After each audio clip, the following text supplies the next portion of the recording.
The H2O Show on BBC Radio Solent. Good afternoon, I'm Tracey Clarke, and this week the H2O Show is on the water once again. It's the Yarmouth Old Gaffers Festival, and the programme is being recorded on board Kelpie. 5, 4, 3, 2, 1, go!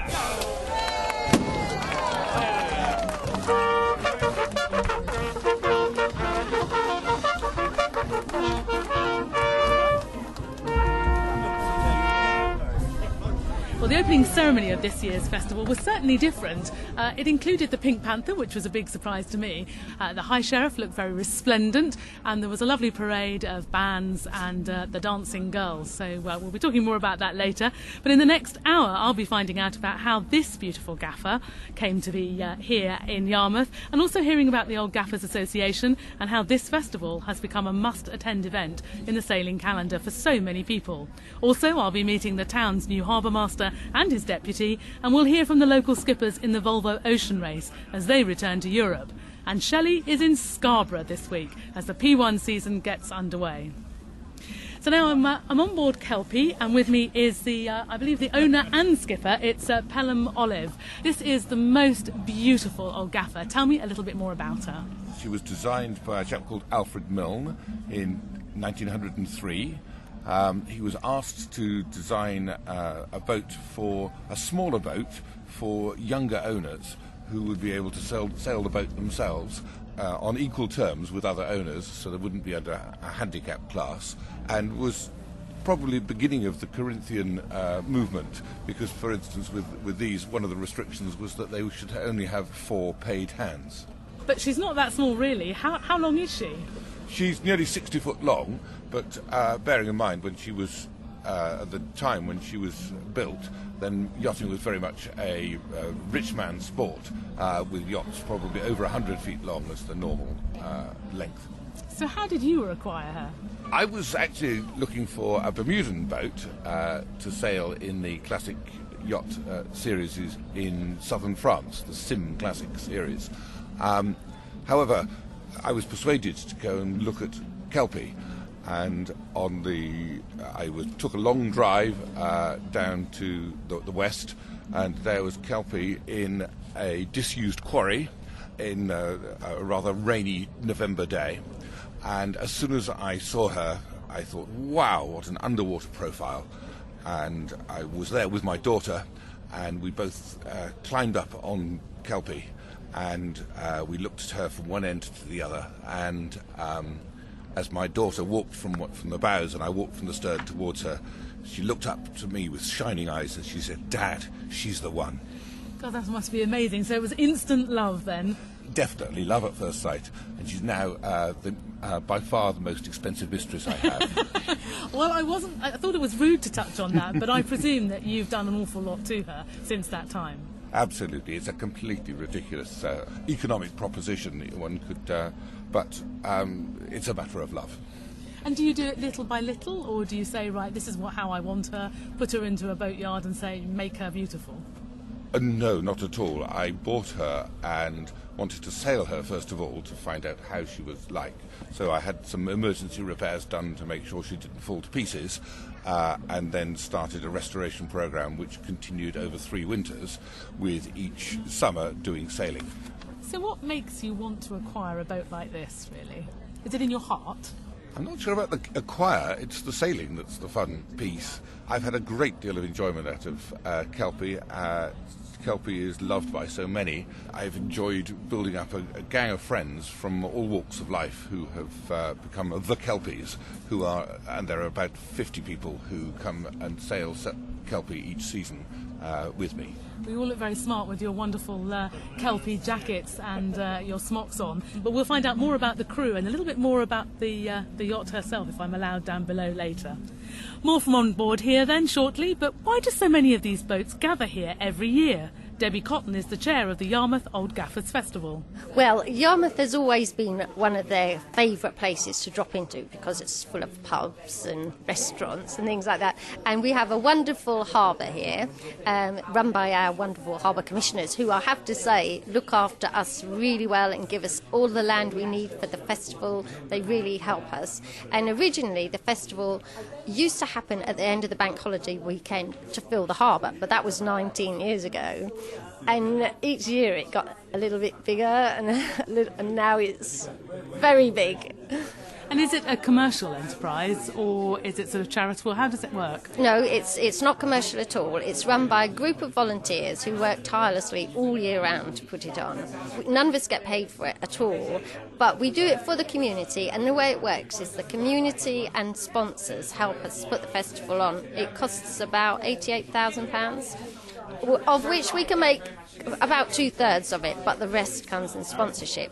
But if it's a glorious weekend and we make any money, then whatever we make over what we need to put it on again, then we donate it back to the whole of the community. So we did the church spire, we did 1 year, and then we did the school.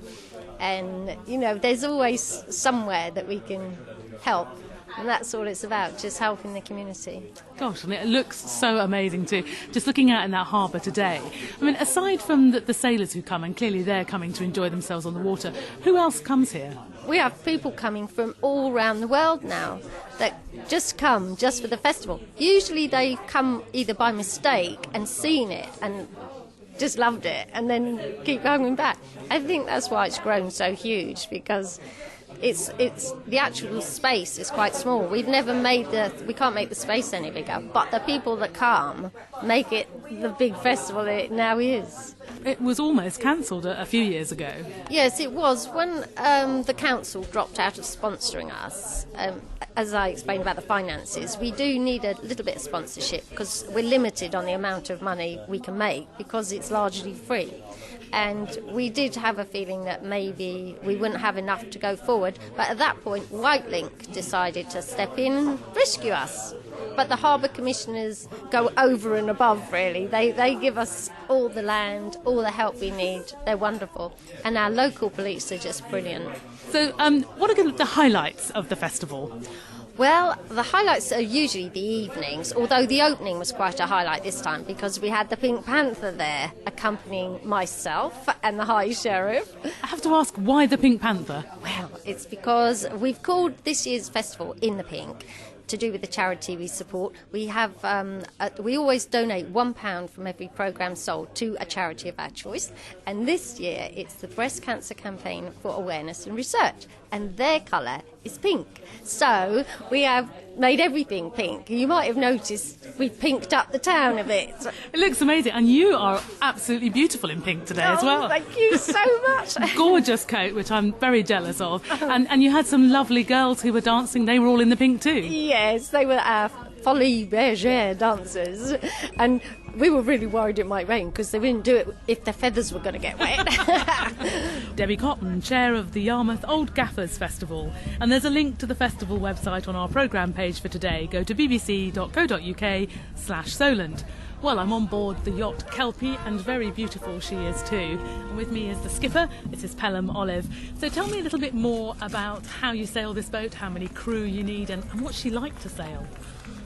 She's quite a complicated boat to sail. We need a crew. The ideal crew is 11 in order to race her. And unlike a modern boat, where most of the crew tend to be sitting just on the top of the rail all the time, every member of the crew is involved as we're sailing Kelpie through the water. And what does she feel like? Does she feel like any other sailing boat, or is there a special feel to her? There's very much a special feel. Kelpie is much lower in the water than a modern boat. She's much wetter to sail. She feels more like part of the sea or in harmony with the sea, whereas I feel on a modern boat it's conquering the ocean. Kelpie is in harmony with the ocean. So when she was built, there were a lot of rules around sailing. It was, dare I say, a little bit snobbish, wasn't it, the kind of sailing that was happening? Is she built to any particular rules? No, she's not at all. She was, in fact, the specific brief was to design Kelpie not to any particular rule for a group of younger owners who were fed up with the YRA, which became the RYA later on, the Royal Yacht Association, and in fact one of the boats in a similar class, the Clyde, designed by Alfred Milne, was actually called No Wyra, No YRA, because they hated them so much. Gosh, I hope that's not the case today.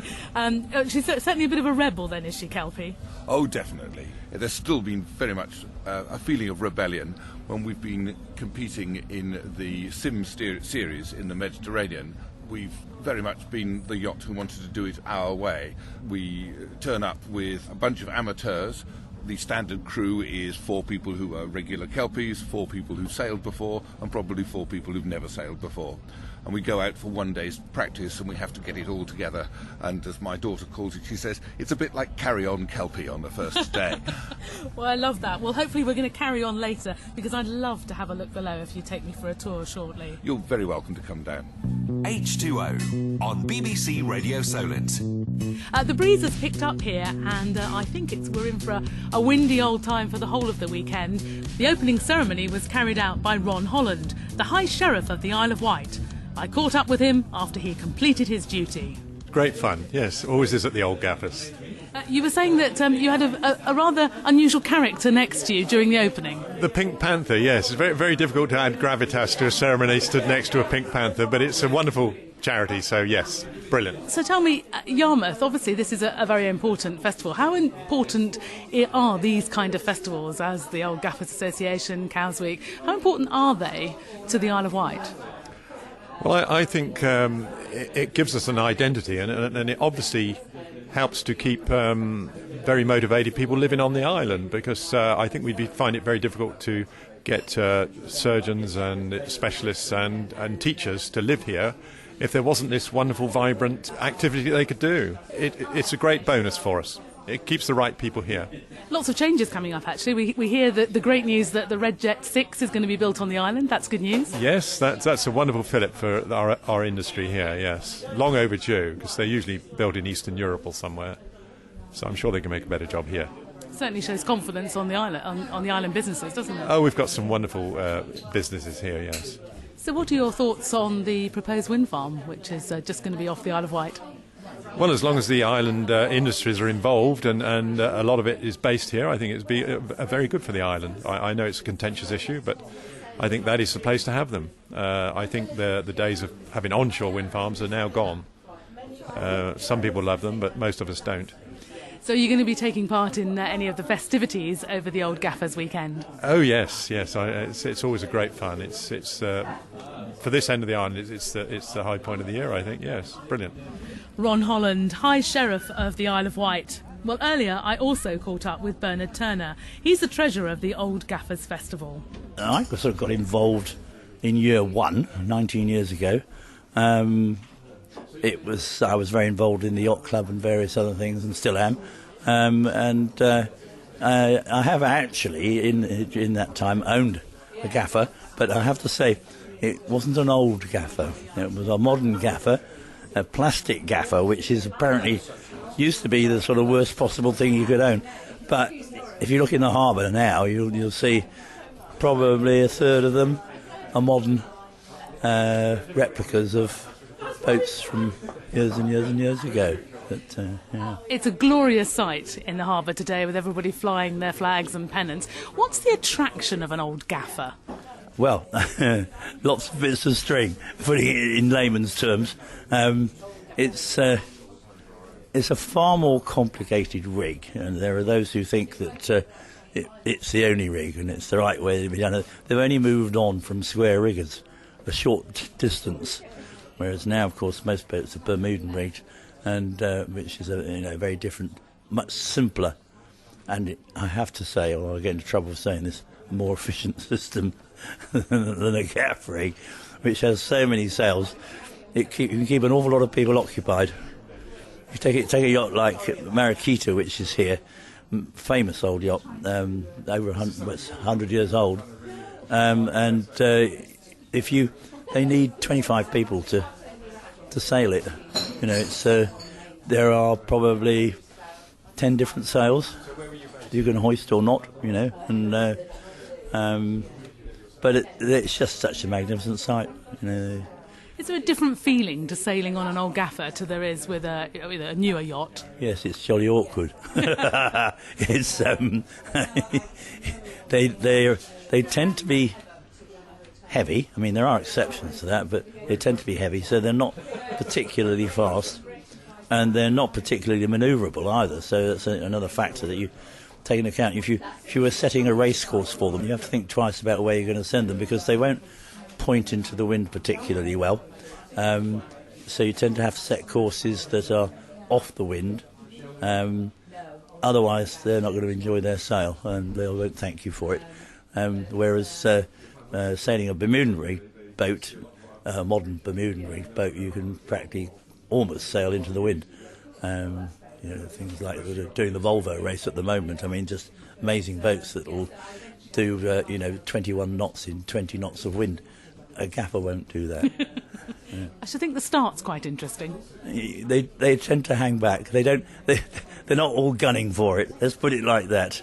They have a fairly relaxed view of the matter of racing. It's something that they do because it's fun, but they don't take it terribly seriously. And of course, they're all so different that you have to have an extraordinary handicapping system, which takes, their age, their weight, the amount of sail area they've got, and so on and so forth. And somehow or other, this organisation, the Old Gaffers Association, which I'm not involved, has a handicapping system which most of them accept. It doesn't matter. You can have just as much fun at the back of a fleet as you can at the front. All you're trying to do is beat that bloke that's next to you. Bernard Turner, Treasurer of the festival. Great to see so many of you here in this freezing cold. Well done.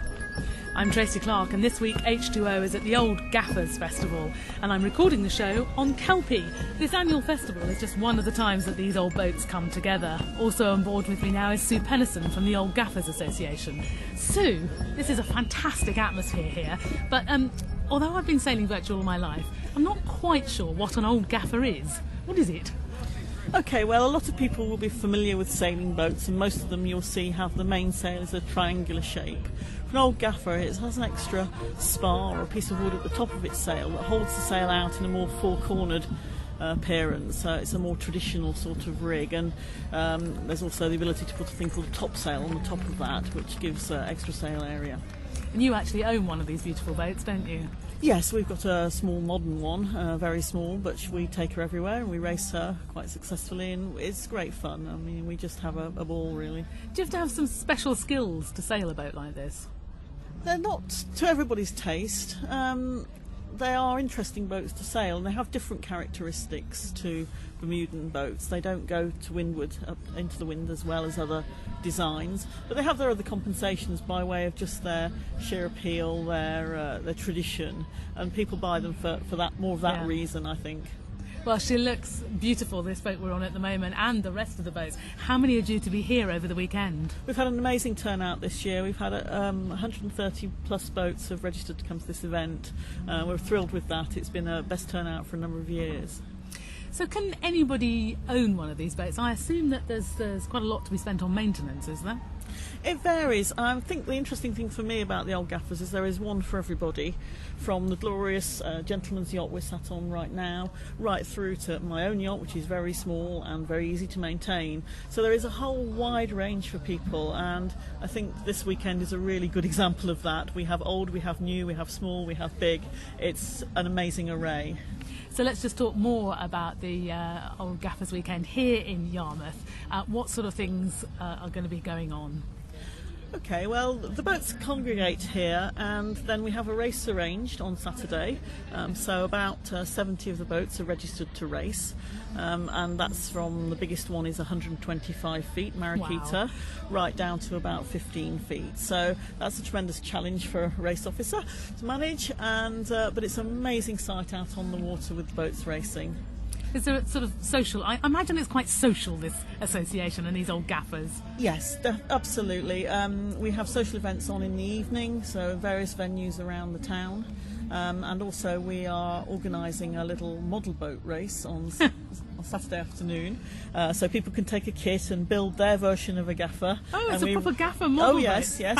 You put it together and you design it yourself, and then you bring it along and you race it in the harbour to see how well your design does. Does it get very competitive? Oh yes, absolutely, all the time.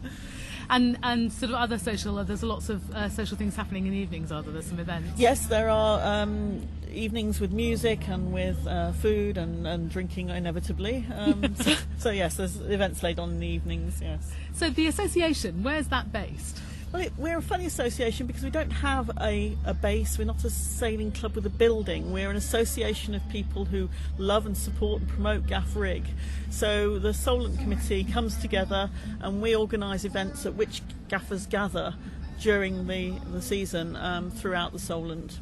And do you go to other festivals as well? Oh yes, a number of us went to Holland last year to take part in the Dutch Old Gaffers Association event. It was their 10th anniversary, and a number of boats sailed all the way from the south of Holland up through Holland with the Dutch boats, and that was an absolutely fabulous event. So we have international links that we're trying to grow and develop, and this year some of the Solent boats are going over to St Malo to join up with the French OGA. So I think this has come about really since our big push in 2013, which was our 50th anniversary. We had a big event at Cowes which raised our profile, made us go out as an organisation and connect with people and bring people from other countries. And I guess it's a really nice opportunity because obviously some of these boats cost an absolute fortune, as you were saying, gentlemen's yachts, but some are smaller. But it's a chance for everybody to mix together, isn't it? Yes, and I think that's the joy of it for me. I came looking for more social sailing, and I've just found that in spades. I have a wonderful time with the Old Gaffers, and I think there's an array of people who come with all sorts of interesting backgrounds, with all sorts of interesting boats, and they've all got a story to tell. And are young people able to sail Old Gaffers? It strikes me that kind of looking around, I haven't seen many young people. Is it good for them to sail an Old Gaffer? Oh, absolutely. I mean, when I went through my sailing history, if you like, my experience was gained by sailing on so many different types of vessels. So I think gaffering is for everybody. Everybody would have a go, at least. And we are looking for young people. We're trying to encourage young people to join. I think sometimes the title Old Gaffers doesn't do us any favours. We're not all old. We're not all gentlemen. So I think, to be honest, I think that's what we need to put over, is to say that it isn't old gentlemen all the time. We want young people, and the ladies race as well. So if I was listening to this and I had maybe a child or a grandchild and I wanted them to get Old Gaffer sailing, how do they do that? I mean, I think the best thing for them to do is to contact us, and we can see what we can facilitate. We try and give opportunities to people to sail on the boats. If they want to approach us, we'll always try and find somebody you could sail with. Amazing. Well, sitting here today on these boats, I'd quite like to just set sail now. This boat is glorious. So shall we go? Shall we go sailing? I'd love to. H2O on BBC Radio Solent. Well, thank you to Sue Pennison from the Old Gaffers Association, and there's a link to their website on our programme page for today. Go to bbc.co.uk/Solent.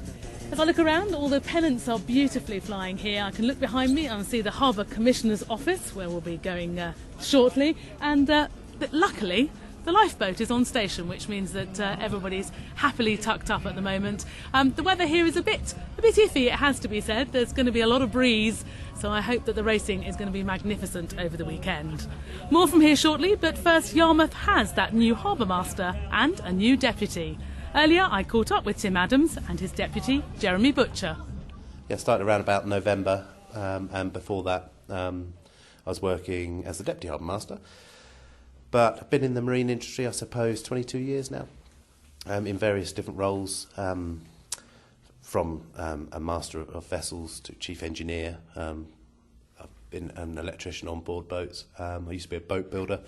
So, yeah, internationally and locally in a variety of different roles. I used to actually work for Yarmouth Marine Services, building the Yarmouth 23s, which you can see quite a few of those out here now. So some of those are my work.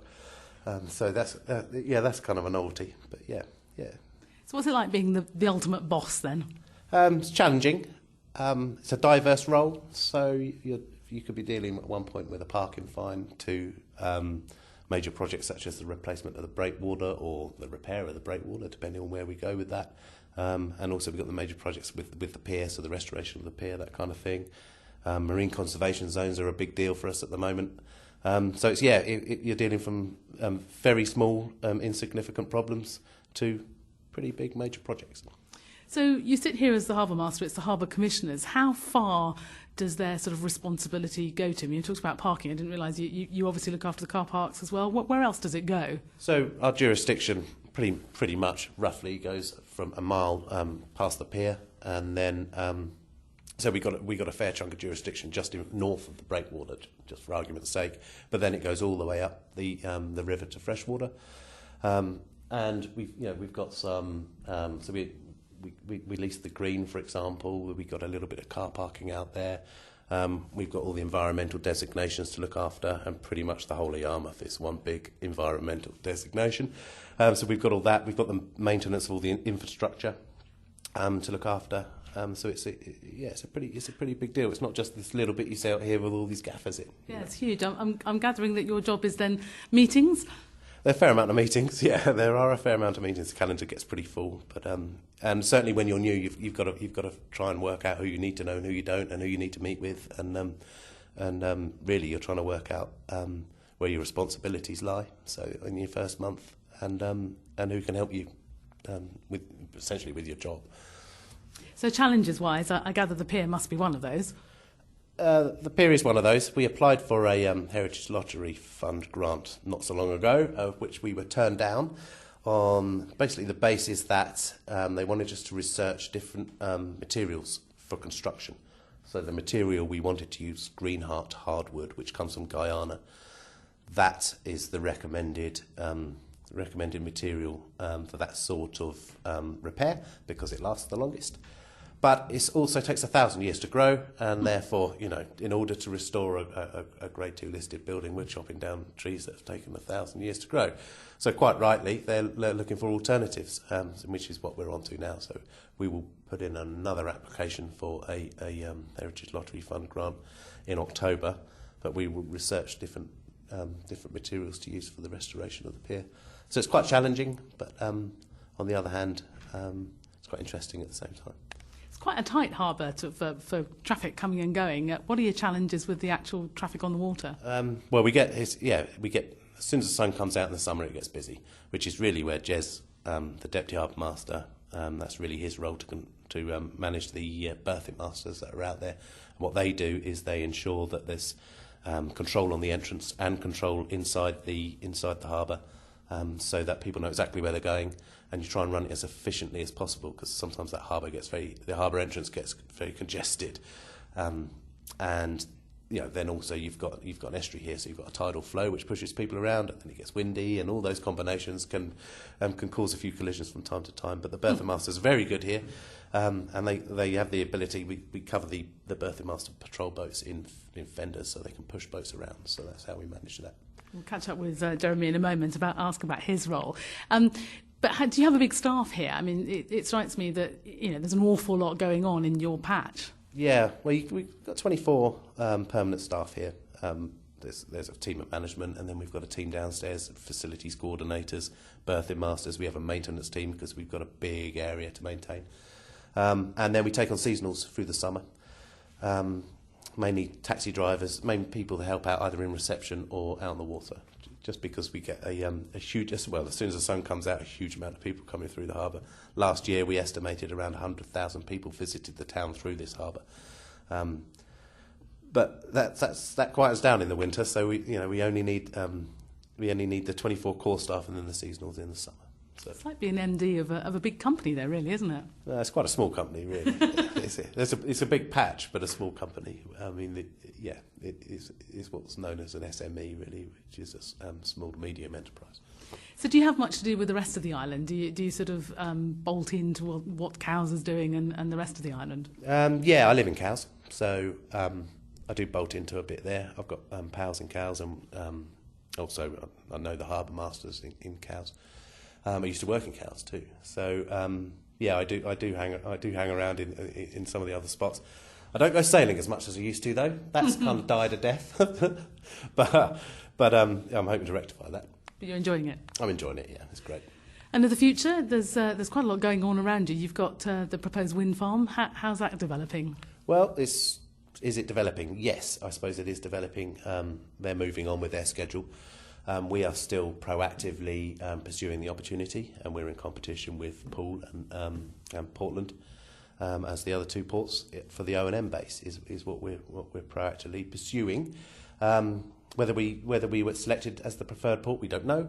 So what happens is they have a construction phase, and there'll be a port that deals with the bigger ships and the big construction side of things, and then the assets or the wind farm needs looking after. So that's where the smaller ports come in and the smaller vessels, and that's called O&M, which is operations and maintenance, and that's the service contract. So that's really what we're pursuing. Because that could mean a lot to Yarmouth, couldn't it? It could mean a lot to Yarmouth, and it could mean more to the Isle of Wight, and it's got benefits to the economy there. They're estimating around about 160 permanent jobs, but then there's the supply chain. For instance, Vestas have been selected to build the blades for those for that wind farm, so they're manufacturing those on the Isle of Wight, which means approximately 200 jobs in that area. And then you've got the knock-on effects. For instance, all the engineers that are needed, and painters, grouters. You need crews to drive the boats, that kind of thing. So the supply chain builds and builds and builds. So it'd be great for the Isle of Wight, should it come this way. We'll watch this space then. Yeah. So last question, really. Are you enjoying it? I am. Yes, I enjoy it better when the sun's out, though. Don't we all? Oh, well, look, somebody else who must enjoy it better when the sun's out, because he's the man who spends, I guess, quite a lot of time near and on the water. It's Jeremy Butcher. You're the Deputy Harbour Master. Are you also new in the job? Good afternoon. Yes, I am. I've been in this role since September last year. Thoroughly enjoying it. So what's your role? My role is primarily making sure that our customers have a safe environment and enjoy themselves, and to provide excellent customer service. So what can a visiting yachts person expect to see when they come into Yarmouth? Well, first of all, they'll see our Grade 2 listed pier. And hopefully they'll see a berthing master greeting them and showing them into our port. I mentioned earlier on that it gets quite busy here. How do you manage the on-water sort of traffic? Because I've been in here, I've sailed in here. It's sometimes a bit of a nightmare, isn't it? Well, it is, but it's managed very carefully. The berthing masters are very experienced. We do have a certain amount of vessels that are booked in, so we know what to expect to a certain extent. And then the rest of it arrives as and when. But it's carefully managed. They're very experienced in berthing the vessels, because you have to remember that we're a harbour, not a marina. So it does take a particular amount of skill to get the vessels in, moored safely. They do a good job. Yeah, they have to, really. I've heard a few shouts and husbands shouting at wives and vice versa. But we're here with this amazing harbour full of these gorgeous old gaffers. That must also present some challenges, doesn't it?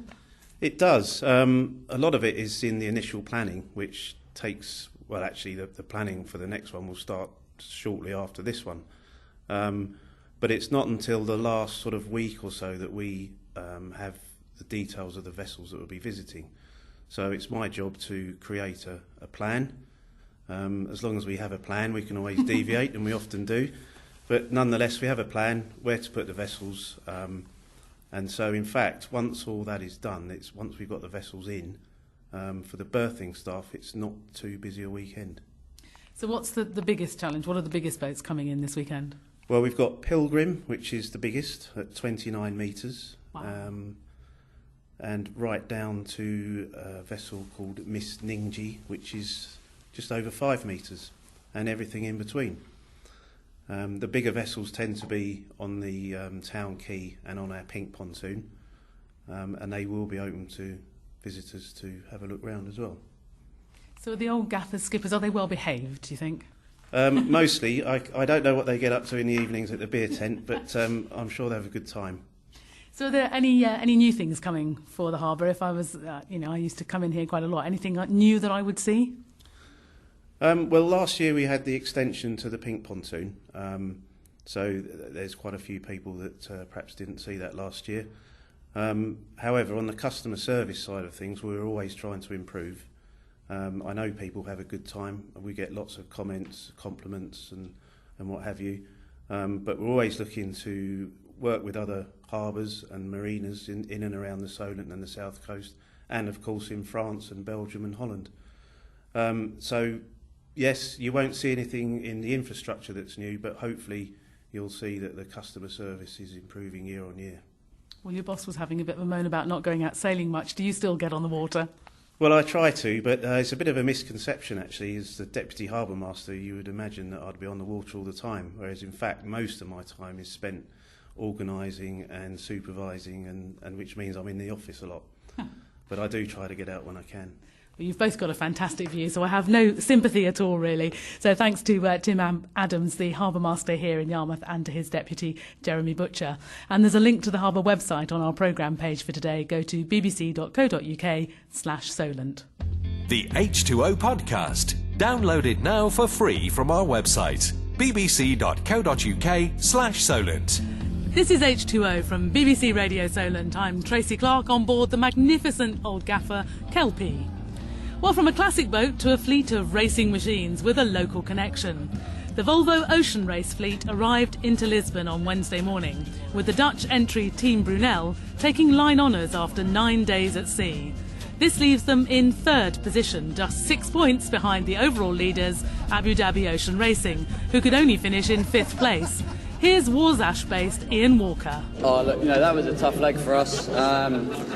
Last sort of 5 days has been torture, really. But, we stuck at it, and if ever there was a sort of lesson, is never give up. And we worked really hard to get over Alpha Medica. Thought we'd got ourselves back into 4th.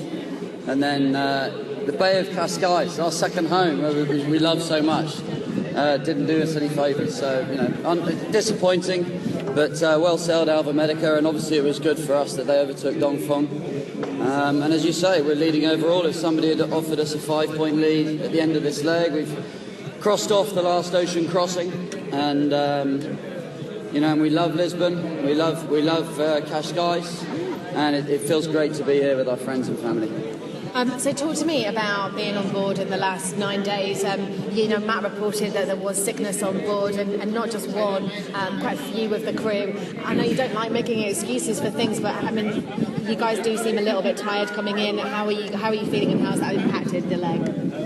It didn't impact the performance at all. I mean, it impacted the enjoyment for 3 or 4 of the crew who basically were ill the whole leg. But it didn't stop them doing their work. There's no way we can use that as an excuse. The race got away from us downwind on the ice skate, and that was nothing to do with people being sick. Those guys sort of dug in and worked just as hard as they normally do. So we're not going to hide behind that. This is the first time that you guys split away. You made a definite decision to do something different. Matt wrote about that, you wrote about that. It was a definite decision. That seemed quite stressful for you guys and everybody on board. Well, that was late on. The race was sort of run by then. We lost the race because we were too slow running down the ice wall. And after that, you just got to make your choices. You just follow one round, or you try and do something different. But for sure we made some mistakes. Maybe we chased the leg a bit hard, but why do you think you were slower for this leg? If I knew that, $1 million question. Yeah, it never continues. It never ceases to amaze me. We look how fast we were reaching. It took like 20 miles out of Alpha Medica, but we were slow running. So why is that? All the boats are the same, the sails are the same. So obviously we're doing something wrong. Ian Walker from Abu Dhabi Ocean Racing. The all-women's crew of Team SCA finished 6th, some 3 hours after the leaders. Skipper Sam Davies from Portsmouth was delighted with the team's performance. We managed to sail even better than ever and faster than ever, so progress again. But yeah, it's expensive when you make a mistake. You can see that the guys are so good. So once we fell behind a little bit, then we tried our best to catch up. I think we did a good move around the high pressure and found some wind and speed, and the girls did a great job sending it. We almost got in touch with them again, and then they escaped. But we're happy to be here, not very far behind the others. We could see them on the AIS when we were finishing, so that's progress again. How do you mention speed in your answer there? Because you guys have struggled in the past with keeping up with the speed, but I don't think you have actually in this leg. What do you think you've learned, and what do you think has changed on this transatlantic leg? I think it's just more progress. It's really good to stay in touch with the other boats. You see how expensive a mistake is, or a sail change, or if you change at the wrong moment. So we're just learning more and more about that, learning about the speed, and about the angles we're sailing. Just everything seems to get easier and easier every leg we do, and I guess as it gets easier as well, it gets more fun for us because we feel like we're nearly there, and we're sailing the boat 100%. Sam Davies speaking as Team SCA arrived in Lisbon. The next leg, which starts on Sunday, June the 7th, takes the 7 boats to France and then on to The Hague and Sweden. And we'll see the return of Team Vestas Wind to the race. H2O on BBC Radio Solent. I'm Tracey Clarke, and this week H2O is on the water again at the Old Gaffers Festival in Yarmouth.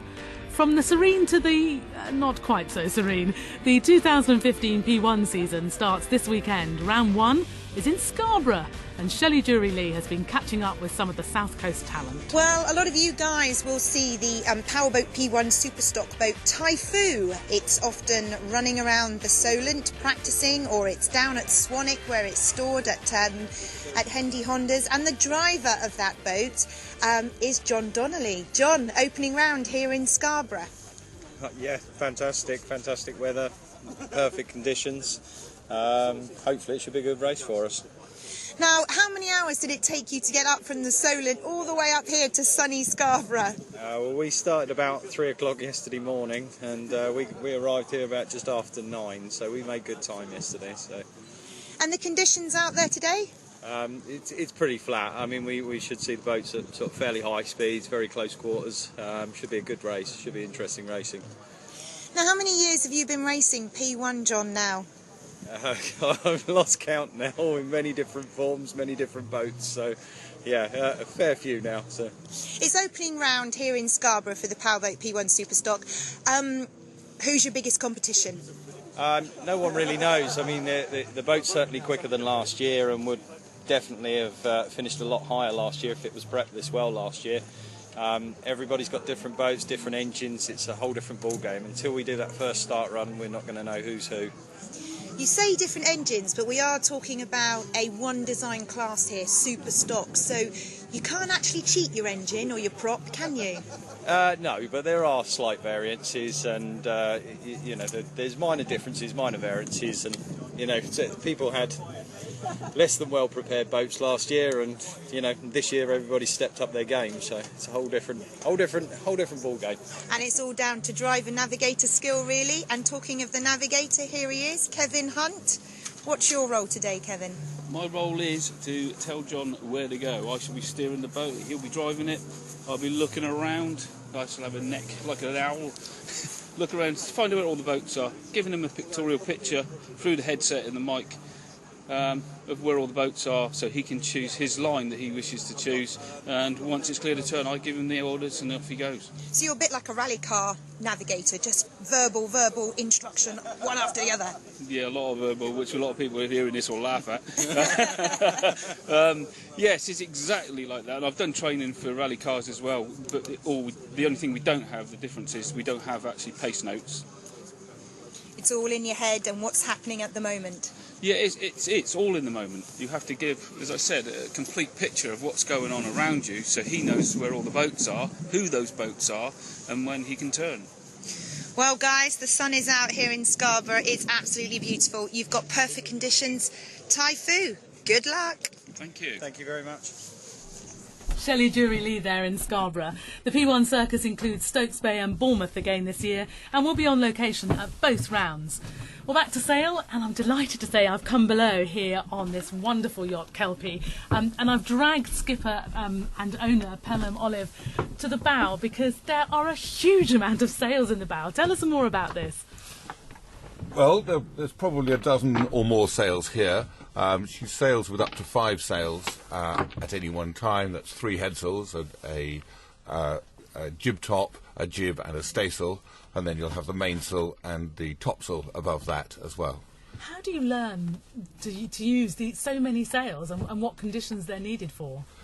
It's taken several years in order to get to to understand what the optimum sail combinations are in any wind. Kelpie is very much a light weather sailing boat. She does best in conditions of up to something like 10 or 12 knots. And above something like 15 knots, we begin to shorten sail, which will be far sooner than with a modern yacht. Yeah. My kind of sailing, really. That sounds lovely. Yes, she just certainly looks very good in light weather, yes. And she's very fine, isn't she? She's not very beamy at all, very slender. Yes, she's much more slender than a modern boat and also much shallower as well. You can see that down below there's really very little accommodation. Originally, when built, you can see that this forward area, this was where the crew would have slept during the 4 professional crew that I talked about, would have slept during the sailing season. In the centre of the boat, you've got an area which is fitted out in yellow pine, because that was good enough for the crew. And then you can see aft there is a small cabin, a small day cabin for the owner, and that's fitted out in mahogany, because that was amazing. Deemed to be appropriate for an owner. And do you use her? Do you stay on her, or is she very much a day boat now? Yes, we do sleep on her. I'll be, for instance, later in the year, I'll be doing the Channel Regatta, where you have to sleep on board because you'll be racing for more than a day at a time. So, but it's difficult to stay on Kelpie when we're doing day races, because you need about 12 crew in order to race her in her best configuration. But there's only accommodation on board really comfortably for 6 or 7. She does look like she's got a heads, though, has she? Oh, yes. Comfortable heads. Yes. I was wondering whether to continue with a screened-off area or whether to build a proper heads.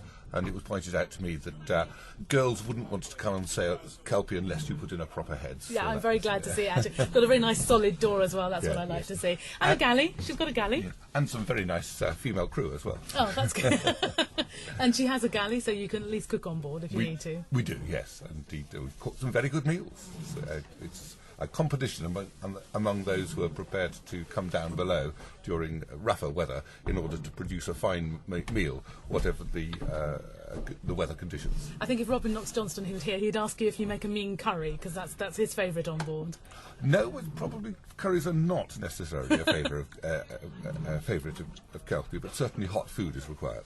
Absolutely. And have you had any absolute memorable sails on her? What's been the most beautiful sail you've ever had? Oh, there's been some wonderful, peaceful sails, particularly in the Mediterranean, and also during the Milne Regatta in Scotland, which I think was about 5 or 6 years ago, which is soon after I bought her.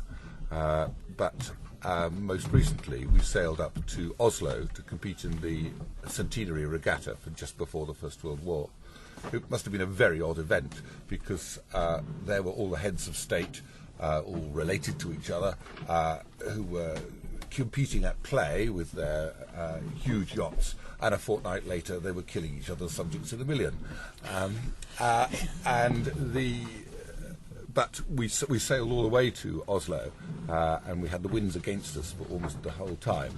And we had a memorable trip from Ramsgate to IJmuiden, which we sailed, so we were close-hauled the whole time, and tacking up the North Sea, and we did the trip in just under 24 hours, which was a speed, which was an average speed of 5.5 knots, which for a gaffering boat to do against the wind at 5.5 knots is really quite a memorable achievement. So she looks after you. Oh yes. She's.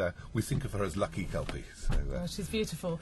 Yeah. Pelham Olive, thank you very much indeed for letting us both on board and down below in the wonderful yacht Kelpie. It was a pleasure. Thank you. And thank you to everyone else for making this programme possible. Next week, Sir Robin Knox-Johnston and Shelley Jory-Leigh have a special programme from the Royal Yacht Squadron marking their 200th anniversary, and we understand Kelpie has been invited there too. Well, it's getting quite busy down below here. Are you about to go out, Pelham? We are indeed. This is the practice day for Kelpie to get the crew all together, the Carry On Kelpie Day, and we hope that, as so many times before, we've pulled things together so that we can display a credible performance.